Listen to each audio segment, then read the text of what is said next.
अस्सलाम वालेकुम students, virtual university में खुशामदीद। आप देख रहे हैं वीयू खानपुर चैनल। और जैसा कि आप देख रहे हैं, आज की वीडियो स्कॉलरशिप फॉर्म फिल करने के हवाले से है। फॉल 2024 सेशन के लिए जो भी सेमेस्टर स्टार्ट होना है 14 अक्टूबर से, उसके लिए स्कॉलरशिप फॉर्म आप फिल कर सकते हैं। इसमें कौन कौन से कर सकेगा और कौन नहीं कर सकेगा, ये सारी चीज़ें देख लेते हैं और फॉर्म को फिल करने का तरीका भी आपको बता देते हैं। तो होपफुली आपको समझ जाएंगे।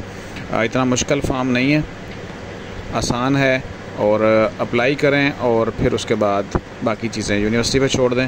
तो इंशाल्लाह जो भी अप्लाई करेगा रेलिवेंट डाटा होगा और डिज़र्विंग होगा तो उसको स्कॉलरशिप लाजमी मिल जाएगी। तो आगे बढ़ने से पहले आप हमारे चैनल को लाजमी सब्सक्राइब कर लें।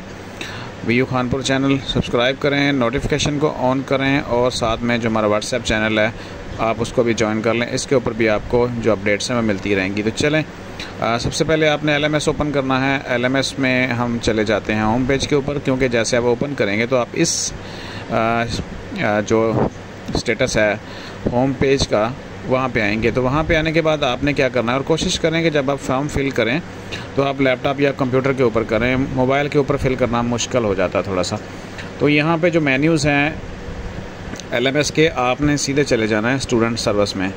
स्टूडेंट सर्विस में जाएंगे और उसके बाद यहाँ पे देखें तो अकाउंट सेक्शन में जो तीसरा यहाँ पे टोटल मेन्यूज़ हैं, एकेडमिक है, अकाउंट्स है। अकाउंट्स में आपने चले जाना है यहाँ पे नीड बेस्ड स्कॉलरशिप में।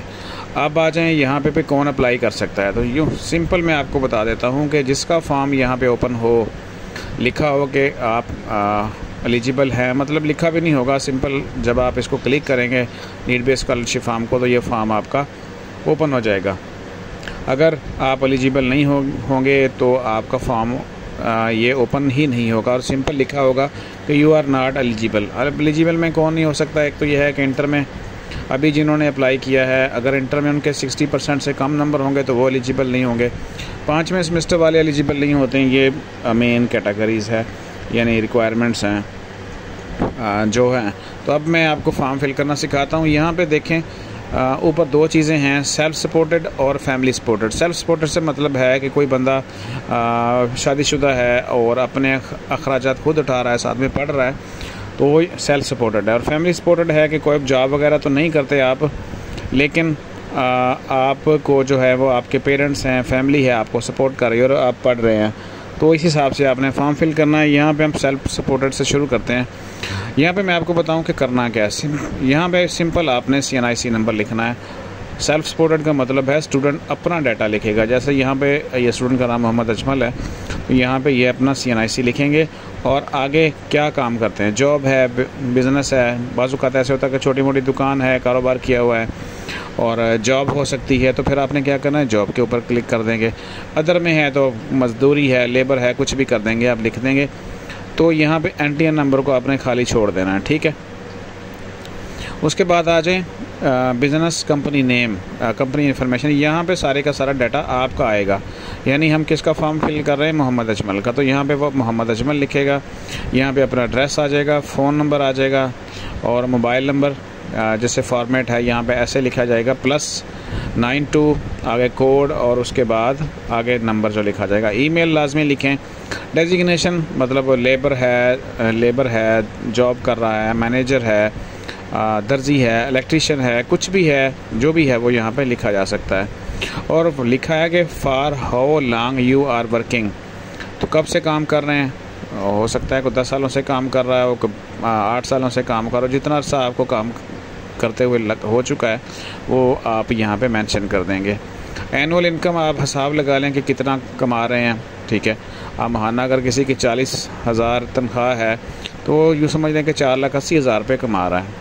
अब आ जाएँ हाउस टाइप के ऊपर, रेंट का घर है या ओन है। तो अगर आपका अपना है तो ऑन लिख देंगे, रेंट के किराए घर पे रहते हैं तो रेंटेड लिख देंगे। हाउस एड्रेस भी आपने लिख देना है, यहाँ पे मेंशन कर देना है। मार्शल स्टेटस क्या है कि शादीशुदा है या अनमैरिड है, तो जो भी है वो आप लिख देंगे, ठीक है। स्टूडेंट्स होंगे जिनकी शादी नहीं हो चुकी वो लिखेंगे अनमैरिड, और जिनके सेल्फ़ सपोर्टेड है, शादीशुदा आदमी है, वो यहाँ पे मैरिड लिखेगा, ठीक है। अब आ जाए यूअर डिपेंडेंट्स, यानी आपके ऊपर कौन कौन से लोग डिपेंडेंट्स हैं। अगर तो है आपका यहाँ पे फैमिली सपोर्टेड है तो यहाँ पे आपके पेरेंट्स का नाम आएगा, ठीक है। जैसे मैं यहाँ पे चेंज करता हूँ फैमिली सपोर्टेड तो यहाँ पे डाटा चेंज हो रहा है, ठीक है जी। यहाँ पे फादर आ रहा है, ठीक है। तो जब फादर का आप लिखेंगे तो आपने फिर यहाँ पे जो आपके डिपेंडेंट्स इंक्लूडिंग यू चेंज हो जाता है। यहाँ पे गौर कीजिएगा, मैं अब दोबारा से जाके ऊपर इसको करता हूँ सेल्फ सपोर्टेड, तो यहाँ पे यूर डिपेंडेंट्स, यानी हम ये फॉर्म पूछता है कि मोहम्मद अजमल से कि आप किस किस को मज़ीद सपोर्ट कर रहे हैं। अगर शादीशुदा ज़ाहिर बीवी बच्चे होंगे तो, और जब हम इसको चेंज करते हैं फैमिली सपोर्टेड तो वो यहाँ पे पूछता है कि डिपेंडेंट्स इंक्लूडिंग यू। एक तो आप हो गए, ज़ाहिर पेरेंट्स आपको सपोर्ट कर रहे हैं, पेरेंट्स आपके ऊपर एक्सपेंसेस कर रहे हैं पढ़ाई के, तो आप अकेले तो नहीं होंगे, आपके साथ साथ और बच्चे भी होंगे, बहन भाई होंगे, ठीक है। अब यहाँ पे लिखते हैं इंक्लूडिंग यू। सबसे पहले आपका नाम आ जाएगा और उसके बाद आपका जो स्टेटस है वो लिखेंगे, सन है या सिस्टर डॉटर है, ठीक है। उसके बाद एज, उसके बाद स्टेटस वो क्या करता है, स्टडी कर रहे हैं या अर्निंग कर रहे हैं या नॉट एप्लीकेबल, और फीस वगैरह अगर वो स्टडी कर रहे हैं किसी आपके बहन भाई और भी कॉलेजेस में हैं, स्कूलों में हैं, तो आप उसकी फ़ीस लिख देंगे कितनी है, ठीक है। 1 है, 2 है, 3 है, 4 हैं, जितने भी डिपेंडेंट्स होंगे वो आप यहाँ पे लिख देंगे। जब एक डाटा लिखेंगे तो फिर ऐड रो करके आप मज़ीद भी ऐड कर सकते हैं। यहाँ देखें, आप जितने भी डिपेंडेंट्स होंगे, आपके पेरेंट्स, आपके वालिदैन, जिन जिन को भी सपोर्ट करें, उसमें ज़ाहिर है अगर एक फैमिली है उसमें आपके दादा दादी भी रहते हैं, आपकी वालदा हैं, आपके बहन भाई हैं, वो सारे आप यहाँ पे मेंशन कर देंगे। और सेल्फ सपोर्टेड में क्या होगा कि एक तो जो पर्सन है वो अपनी वाइफ का नाम लिखेंगे, बच्चों के नाम जितने भी हैं वो लिखेंगे, और वो बच्चे क्या कर रहे हैं, पढ़ रहे हैं, क्या कर रहे हैं, वो सारा यहाँ पे मेंशन हो जाएगा। अब आ जाए एनुअल एक्सपेंडिचर, यूटिलिटीज़। ये अब आपने हिसाब किताब ला लेना, जब आपने ऊपर इनकम लिख दी होगी यहाँ पे, ठीक है, तो आपको पता है कि आप किस किस तरह से मैनेज करते हैं। और यूटिलिटीज़ के ऊपर कितना खर्चा है, यूटिलिटी मतलब आपके खाने पीने की चीज़ें, बिजली वगैरह ये चीज़ें हैं, ठीक है, बिल्स वगैरह, आपके कितने एक्सपेंसेस आ जाते हैं। और एजुकेशन के ऊपर कितने बच्चों के फ़ीसों में चले जाते हैं, लिविंग के ऊपर कितने हैं, यानी खाने पीने के ऊपर, अगर कोई लोन है वो भी लिखेंगे, और अगर कोई दूसरी चीज़ है तो वो भी मेंशन कर देंगे। अब आ जाए यहाँ पे इलेक्ट्रिक बिल इंफॉर्मेशन, ये आपने लिखना है, और ये आपके पास बिल होना चाहिए अपने घर का। आपने उसकी सॉफ्ट कॉपी मोबाइल में रख लेनी है, जैसे हमने यहाँ पे रखी है। ये मैंने बिल जो है वो निकाला हुआ है, ठीक है। इसके ऊपर डिटेल होती है, ये वाली जो डिटेल है ना, ये आपकी जो वेब जनरेटेड बिल है, ये पूरे 12 महीनों का यहाँ पे डाटा होता है। 1 2 3 4 5 6 7 8 9 10 11 12 महीनों का बिल इसके ऊपर है। अब आ जाते हैं फॉर्म के ऊपर वापस। तो इसमें अब हमने सारी चीज़ें लिखनी। एक तो ये है कि वो बिल जो है ना उसकी हमने कॉपी लगानी है। यहाँ से हम चूज़ करेंगे फ़ाइल, और हमारे लैपटॉप के ऊपर पड़ा हुआ है ये बिल को हम कर देंगे अपलोड, ठीक है। वो कहता है जी JPG फ़ाइल होनी चाहिए, ये फॉर्मेट आप बना लेंगे, ये हमने PDF डाउनलोड करके रखा हुआ है। करंट बिल लिखेंगे, अभी करंट मंथ चल रहा है हमारा, सितंबर था, पिछले महीने का पे किया है, तो इसमें हम सितंबर मेंशन करेंगे, और यहाँ पे ईयर हो जाएगा 2024, और बिल कितना आया जी, फ़र्ज़ करें 1 2 3 4 बिल आ गया, ठीक है जी। उसके बाद आपने शुरू कर देना है मुकम्मल ऊपर से देख के बिल को, ठीक है। यहाँ से जो करंट बिल होता है वो आपको पता है कि ये वाला नीचे लिखा हुआ है, और फिर आपने यहाँ से शुरू कर देना है सारा, उसका साल भी लिखते जाएंगे, उसमें यूनिट भी लिखते जाएंगे, बल्कि यूनिट नहीं होंगे, बिल जो आप पे कर रहे हैं वो सारे का सारा मेंशन हो जाएगा यहाँ पे, ठीक है जी। मंथ 1 हम शुरू करते हैं जनवरी 2023, और बिल कितना आया इतना, फिर हम अगले में कर लेंगे फरवरी 2023, बिल जितना भी आएगा वो आ जाएगा। फिर फरवरी, जनवरी, फरवरी, मार्च आ जाएगा, मार्च के बाद हम यहाँ पे 2023, और फिर बिल, मार्च के बाद अप्रैल, रिश्ता करते करते आप बिल्कुल एंड तक पहुँच जाएंगे। और बिल आपने जो है ना वो लिखना, जो JPG फ़ाइल है वो आपने अपलोड करनी है, ठीक है। ये फॉर्मेट होती है पिक्चर्स की। अब आ जाए नेक्स्ट, वो कहता है कि all above fields are mandatory, the month in which any bill payments is not made please fill in with 0। बस वो कहता बिल पे नहीं करते किसी महीने में और अगले महीने में पे करते हैं, तो फिर वहाँ पे आपने 0 लिख देना है, और अगले महीने में जितना होगा वो पे कर देना, लेकिन ऐसा कि खाली नहीं छोड़ना इसको। कहते इफ़ प्लीज़ स्पेसिफाई स्कॉलरशिप, क्या आपको कोई स्कॉलरशिप वगैरह भी ले रहे हैं? अगर कोई है तो मैं यहाँ पे मेंशन करेंगे, अगर नहीं है तो फिर उसको नो कर देंगे, ठीक है, नो कर देंगे, ज़्यादा बेहतर है। और यहाँ पे आ जाएँ, अपने रेफरेंस लेने हैं, कम से कम भी 2 रेफरेंस ऐसे होने चाहिए, और उसकी कंडीशंस है 2 ऐसे लोग जो आपको जानते हों। अब उसमें कौन कौन से हो सकते हैं?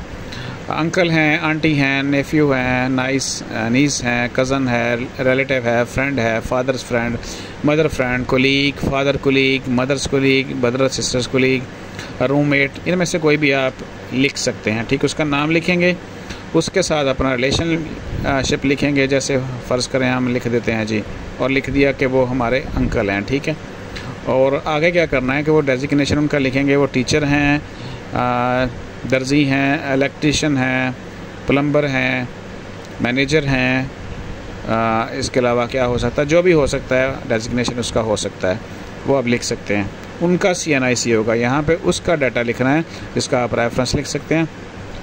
अब जो भी अंकल हमने लिखा है उसका यहाँ पे डेजिग्नेशन, उसका CNIC, उसका एड्रेस, उसका फ़ोन नंबर, ये आप मेंशन करेंगे, उसका ईमेल भी। सेम इसी तरह हमने सेकंड रेफरेंस लिखना है, वो कोई आपका टीचर हो सकता है, आपका रूममेट हो सकता है, किराएदार हो सकता है, स्टूडेंट हो सकता है, ये काफ़ी सारी कैटेगरीज़ हैं, कोई भी आप उसमें से लिख सकते हैं, और नीचे उसका डाटा लिख देना है। Why should you be considered for grant of a need, आप कोई ना कोई रीज़न लिखेंगे यहाँ पे कि भैया आप स्कॉलरशिप के लिए अप्लाई तो कर रहे हैं, लेकिन क्यों ऐसा क्या है कि आपको स्कॉलरशिप मिल जाए, तो आपने यहाँ पे रीज़न लिखनी है, और कोई स्ट्रॉन्ग रीज़न लिखें ताकि आपको स्कॉलरशिप मिल जाए। और ये सारी चीज़ें फिल करने के बाद आप कर देंगे सबमिट रिक्वेस्ट, ठीक है। अगर तो सारी चीज़ें आपने ठीक फिल की हुई हैं तो फिर किसी के ऊपर भी ये जो रेड एरर आ रहा है ये नहीं होगा, ठीक है। अगर कोई मिसिंग होती है चीज़ तो वहाँ पे वो शो कर देगा कि यहाँ पे देखिए इस तरह, ठीक है, जो रेड आपको नज़र आ रही ना, ये सारी रेटिंग ये मिसिंग है, ठीक है। तो अगर सारी चीज़ें फिल होंगी तो फिर आपने सिंपल रिक्वेस्ट को सबमिट करना है। सबमिट करने के बाद ये आप जिस भी कैंपस में पढ़ रहे हैं कैंपस के पास चली जाएगी, और हमारे जो स्टूडेंट्स हैं इंशाल्लाह हम रिकमेंड करेंगे सभी को। तो बस जो है इतना है कि आपने अप्लाई प्रॉपर्ली करना है और डाटा ठीक से प्रोवाइड करना है, गलत डाटा प्रोवाइड ना करें, झूठ मूठ ना बोलें, कुछ भी ऐसी चीज़ें, ठीक है। तो यह थी हमारी स्कॉलरशिप फिल करने की जो वीडियो है कि अप्लाई किस तरह करना है। और अब आ जाएँ कि लास्ट डेट क्या है इसकी, वो मैं आपको बता दूँ। वीडियो की वेबसाइट के ऊपर मैंने कल भी कुछ चीज़ें शेयर की थी आपके साथ। यहाँ पे हम स्टूडेंट सर्विस में एकेडमिक कैलेंडर खोल लेते हैं और इसमें देख लेते हैं कि लास्ट डेट क्या है नीड बेस्ड स्कॉलरशिप फॉर्म की। ये जी है 14 अक्टूबर तक आप अप्लाई कर सकते हैं। 14 अक्टूबर आज है 4, यानी कि 10 दिन मज़ीद हैं, आप अप्लाई कर सकते हैं इसमें। तो अप्लाई कर दीजिए। फॉर्म मैंने आपको फिल करना सिखा दिया है। वीडियो यहाँ पे ख़त्म करते हैं। जाते जाते चैनल को सब्सक्राइब कर लीजिएगा। अपना ख्याल रखिएगा। अल्लाह हाफ़िज़।